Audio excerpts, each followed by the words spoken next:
అదే వజీర్ ఖాన్ గురించి చెప్తే చాలా పెద్ద హిస్టరీ ఉన్న తమ్ముళ్ళారా. అదే వజీర్ ఖాన్ గురు గోవింద్ సింగ్ కి 4 కొడుకులు ఉండే. అదే వజీర్ ఖాన్ గురు గోవింద్ సింగ్ కి 4 కొడుకుల్లో 2 కొడుకులకి సమాధి చేస్తాడు ఆయన, 2 కొడుకులకి యుద్ధంలో చంపుతాడైనా. అట్లాంటి వజీర్ ఖాన్ కూతురు ఛత్రపతి శివాజీ మహారాజ్ కు దొరికితే ఎంత సమ్మానంతో ఎంత మర్యాదతో పంపిస్తారు ఒకసారి మీరందరూ ఆలోచించాలి తమ్ముళ్ళారా. ఛత్రపతి శివాజీ మహారాజు గొరిల్లా యుద్ధ చేసేది ఎక్కువ శాతం, చాలా టెక్నిక్ తోని ఆయన కొట్లాడేది. ఆయన ఛత్రపతి శివాజీ మహారాజు పేరు వింటే ఔరంగజేబు నిద్ర అవుట్, అంత భయం ఛత్రపతి శివాజీ మహారాజ్ అంటే తమ్ముళ్ళారా. ఔరంగజేబు ఏం చేయాలి, ఛత్రపతి శివాజీ మహారాజ్ కి ఎట్లా కంట్రోల్ చేయాలి, ఛత్రపతికి ఎట్లా పట్టుకోవాలి అని చాలా సార్లు ఆయన ప్రయత్నం చేసిండు. కానీ ఎంత మందిని పంపించిండు, అంత మందిని నరికి పంపించిండు ఛత్రపతి శివాజీ మహారాజ్. ఛత్రపతి శివాజీ మహారాజ్ కి పట్టుకోనికి ఒక మీటింగ్ ఆర్గనైజర్ చేసిన తమ్ముళ్ళారా. అసలు ఛత్రపతి శివాజీ మహారాజ్ కి ఎవరు పట్టుకుంటారు, ఎవరైనా ఛత్రపతికి పట్టుకుంటే ఆయనకి ఎన్ని సొమ్ము కావాలి అది నేను ఇస్తా, ఎన్ని ఊరు కావాలి అది నేను ఇస్తా, ఎన్ని కిలోలు కావాలి నేను అది ఇస్తా అని ఒక అనౌన్స్మెంట్ జరుగుతుంది. అప్పుడు ఒక వస్తాడు అఫ్జల్ ఖాన్ అని, ఆయన హైట్ చాలా భయంకరమైన హైట్ ఉంటది. ఆయన ఎవరికైనా పట్టుకుంటే ఆ వ్యక్తి ఎక్కడన్నా చనిపోతాడు, అంత స్ట్రాంగ్ వ్యక్తి అఫ్జల్ ఖాన్. అఫ్జల్ ఖాన్ అంటాడు, నేను గుర్రం పైన నుంచి కింద కూడా దిగను, గుర్రం పైన నుంచి శివాజీకి ఇట్లా పట్టుకుంటా. నాకు 10,000 మంది సైనికులు కావాలి, 10,000 మంది సైనికులకి ఆయనకి ఇచ్చేస్తాడు, పో పట్టుకొని రాపో. ఆయన వెళ్తాడు. కానీ వెళ్తే సమయంలో ఆయన ఛత్రపతి శివాజీ మహారాజ్ గురించి కొద్ది తెలుసుకుంటాడు. ఆయన ఛత్రపతి శివాజీ మహారాజు కొండల్లో ఒక్కడిక్కడ దాచుకొని ఉంటాడైనా, కింద దిగుతాడు, యుద్ధం చేస్తాడు, మళ్ళా దాచుకుంటాడు. ఆయన ఎవరికి దొరకడైనా. ఇప్పుడు ఛత్రపతి శివాజీ మహారాజ్ కింద రావాలంటే ఏమి చేయాలి, హిందువుల పైన దౌర్జన్యం చేయాలి. అఫ్జల్ ఖాన్ వాళ్ళ సైన్యం హిందువుల పైన దౌర్జన్యం స్టార్ట్ చేసినారు. తుల్జా భవాని టెంపుల్ ని ధ్వంసం చేసిన ఇదే అఫ్జల్ ఖాన్. ఇదే అఫ్జల్ ఖాన్ మన తుల్జా భవాని టెంపుల్ వెళ్ళారా ఎవరైనా తుల్జాపూర్? ఆ టెంపుల్ ని డిమాలిష్ చేసిన ఇదే అఫ్జల్ ఖాన్. మళ్ళా పండరీనాథ్ టెంపుల్ ని డిమాలిష్ చేసిన ఇదే అఫ్జల్ ఖాన్. ఊరిని కాలబెట్టిండు ఇదే అఫ్జల్ ఖాన్. చాలా మంది హిందువుల్ని నరికిండు ఇదే అఫ్జల్ ఖాన్. ఛత్రపతి శివాజీ మహారాజ్ అమ్మ జీజామాతకి తెలిసింది, తుల్జా భవాని టెంపుల్ ని పడగొట్టిండు, అపవిత్రమన చేసిండు ఇది అఫ్జల్ ఖాన్. ఛత్రపతి శివాజీ మహారాజ్ కి పిలిచి జీజామాత చెప్తుంది, ఎట్టి పరిస్థితుల్లో ఆ అఫ్జల్ ఖాన్ తలకాయ నాకు కావాలి. ఎట్టి పరిస్థితుల్లో ఛత్రపతి శివాజీ మహారాజ్ ఒక మంచి ప్లాన్ చేస్తాడు, ఒక పత్రం రాస్తాడు అఫ్జల్ ఖాన్ కి. అరే అఫ్జల్ ఖాన్, నీ గురించి నేను చాలా విన్నా, నువ్వు చాలా స్ట్రాంగ్ అంట, నీకు చూస్తే అందరు భయపడతారంట, నేను కూడా భయపడుతున్నా, మనం ఇద్దరం సపరేట్ గా కలుస్తాం. ఆ అఫ్జల్ ఖాన్ ఏమనుకుంటారు, అరే నేను ఏదో అనుకున్నా, శివాజీకి ఏదో వెళ్ళిండు, నేను తోపు అనుకున్నా కానీ నా ఎలుక వెళ్ళిండు, ఓకే కలుద్దాం. ఛత్రపతి శివాజీ మహారాజు అదే లేఖలో కింద రాస్తారు, నీ సైన్యం కూడా చాలా స్ట్రాంగ్ ఉందంట, నువ్వు 4 నేను 4 ఒక టెంట్ లో కలుద్దాం, నేను అది వ్యవస్థ చేస్తా. శివాజీ మహారాజు లేఖలో అది రాస్తాడు. అఫ్జల్ ఖాన్ ఓకే అంటాడు. ప్రతాపగఢ సైడ్, ప్రతాపగఢ కిల్లలో అక్కడనే ఒక వ్యవస్థ చేపిస్తారు ఛత్రపతి శివాజీ మహారాజు. మంచి వ్యవస్థ, గ్రాండ్ వ్యవస్థ చేస్తాడు. అఫ్జల్ ఖాన్ అక్కడి నుంచి వస్తాడు. ఆయన ఎంబడి సయ్యద్ బండా అని చాలా డేంజర్ వ్యక్తి ఉండే. మళ్ళా శివాజీ మహారాజ్ ఎంబడి సయ్యద్ అంటే ఇక్కడ వీర్ జీవా అని అయినా కూడా చాలా ఖతర్నాక్ వ్యక్తి ఉండే. చాలా గొప్ప గొప్ప సైనికులు మన శివాజీ మహారాజ్ ఎంబడి ఉండే. అప్పుడు కొంతమంది సైనికులు టెంట్ బయట ఉంటారు, ఆయన ఎంబడి ఇద్దరు, ఈయన ఎంబడి ఇద్దరు కలుస్తారు. ఆల్రెడీ అఫ్జల్ ఖాన్ ప్లాన్ చేసుకుంటాడు, నేను శివాజీకి పట్టుకొని చంపేస్తా. కానీ శివాజీ మహారాజ్ కూడా మొత్తం ప్లాన్ చేసుకుంటారు. ఇప్పుడు మనం బుల్లెట్ ప్రూఫ్ జాకెట్ వేసుకుంటాం, కానీ అప్పుడే Chhatrapati Shivaji Maharaj bulletproof jacket తయారు చేసిండు. ఒకవేళ నెక్స్ట్ బీజేపీ గవర్నమెంట్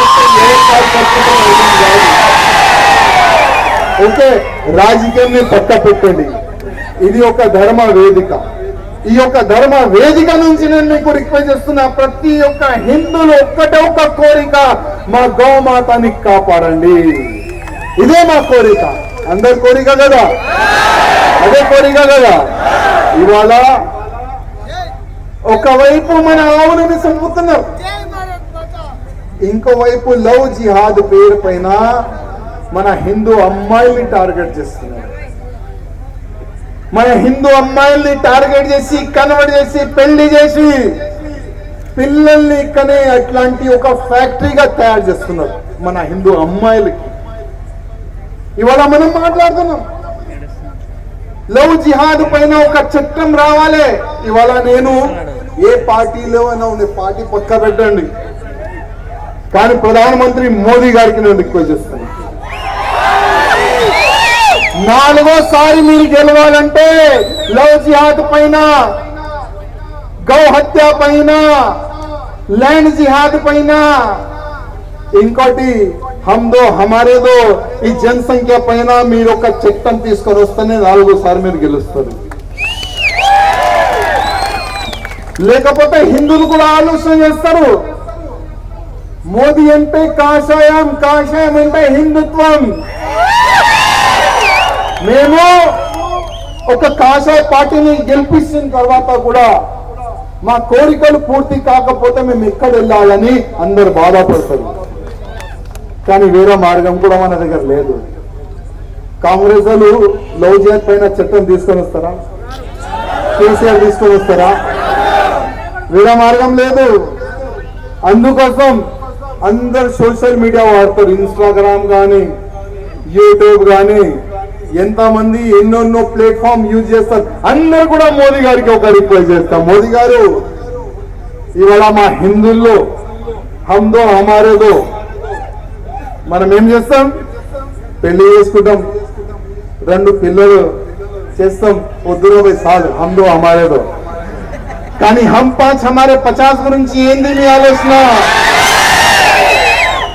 హమ్ 5 హమారే 50 పిల్లలు కంటూనే ఉన్నారు, కంటూనే ఉన్నారు, కంటూనే ఉన్నారు, కంటూనే ఉన్నారు, కంటూనే ఉన్నారు.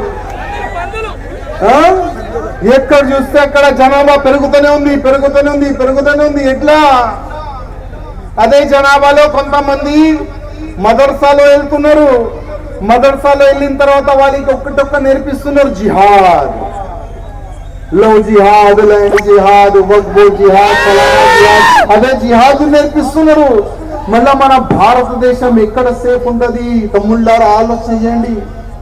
ఇవాళ మన ఒక్క హిందూ అమ్మాయి, ఆయన ఏజ్ 21 అయిపోయిన తర్వాత ఆ హిందూ అమ్మాయిని టార్గెట్ చేసి ఎత్తుకొని తీసుకొని పోయిన తర్వాత మీరు నేను ఏ రాజకీయ నేత కూడా ఏం చేయలేడు. ఎందుకంటే వాళ్ళు లీగల్ గా వాళ్ళు వెళ్తారు.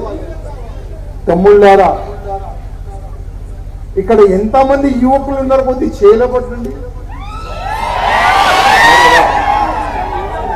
మీరు ఒక పని చేయండి, మోదీ గారు లవ్ జిహాద్ పైన మీరు చట్టం తీసుకొని రండి, లేకపోతే మేము కూడా హిందూ జిహాద్ చేస్తాం. మేము కూడా వాళ్ళలాగా ట్రాక్, వాళ్ళలాగా వాళ్ళు ప్లాన్ తయారు చేసి, వాళ్ళగా మా హిందూ అమ్మాయిని టార్గెట్ చేసి ఎట్లా పెళ్లిళ్ళు చేసుకొని, ఒక్క పెళ్లి కాదు, 1, 2, 3, 4, 5, 6 ఎన్ని చేస్తున్నారు అర్థం కాదు. పెళ్లిళ్ళ పైన పెళ్లిళ్ళు, ఫ్యాక్టరీ పైన ఫ్యాక్టరీ పెడుతున్నారు, పిల్లలకైనా ఫ్యాక్టరీ. మళ్ళా మేము కూడా అదే స్థాయిలో పోతాం. మన దేశ వాతావరణం ఏదైనా డిస్టర్బ్ అయితే దానికి మీరే బాధ్యతుడు అని చెప్పాలి. మనం చేస్తారా? హిందూ జిహాద్ చేస్తారా? వాళ్ళు లవ్ జిహాద్ చేస్తున్నారు, మీరేం చేస్తారు? ఎవరైనా కార్యకర్తలు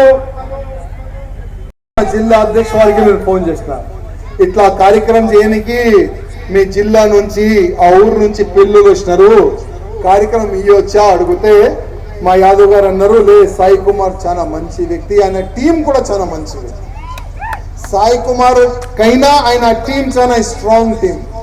మనం సమయం ఇవ్వచ్చు, మీరు రావచ్చు. నేనన్నా అయ్యి అక్కడ 100-200 మంది ఉంటారు, మళ్ళీ ఎందుకు రావాలి? లేదే అన్నా, ఈ పేరాపల్లా యువకులకు ఒకసారి మీరు వచ్చి చూడండి. మీరు ప్రతి ఒక్క యువకులు శివాజీ మహారాజ్ రూపం కనబడుతుంది అని అన్నారు. ఇవాళ నిజం కనబడుతుంది. అదేవిధంగా నందు నామ్జీ కూడా వేదిక పైన ఉన్నారు. ఈ కార్యక్రమంకి ప్రతి ఒక్క వ్యక్తి సహకారం చేసిండు. కొంతమంది ఫైనాన్షియలీ, కొంతమంది ఫిజికలీ, ఎంతో మంది ఈ విగ్రహ ఆవిష్కారం గురించి ఎంతో మంది సహకారం చేస్తున్నారు. వాళ్ళ నుంచి నేను హృదయపూర్వకంగా ధన్యవాదాలు చెప్తున్నాను. ఎందుకంటే మహారాష్ట్రలో కూడా దాదాపు 200 పైన విగ్రహ ఆవిష్కారం నేను చేసినాను.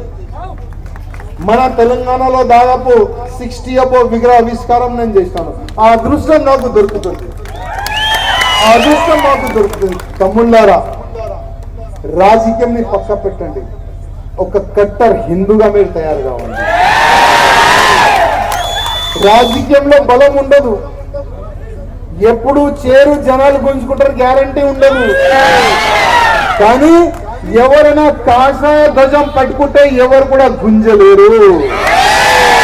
అందుకోసం స్పెషల్ గా నా యువకులు రిక్వెస్ట్ చేస్తున్నా, రాజకీయ నేతలకి మీరు తయారు చేయండి, కానీ మీరు రాజకీయంలో పోకండి. ఒక హిందూ కార్యకర్తని, ఒక హిందూ లీడర్ని మీరు తయారు చేయండి, అప్పుడే మీకు సేఫ్ ఉంటుంది. తమ్ముళ్ళారా, ఇవాళ నాయకులు ఎట్లా తయారైపోయినా తెలుసా? అన్నా గౌరవ దేశం బండి పట్టుకున్నాం, ఎందుకు పట్టుకున్నావురా? ఎవరు పట్టుకున్నారా? నువ్వు పోలీసా?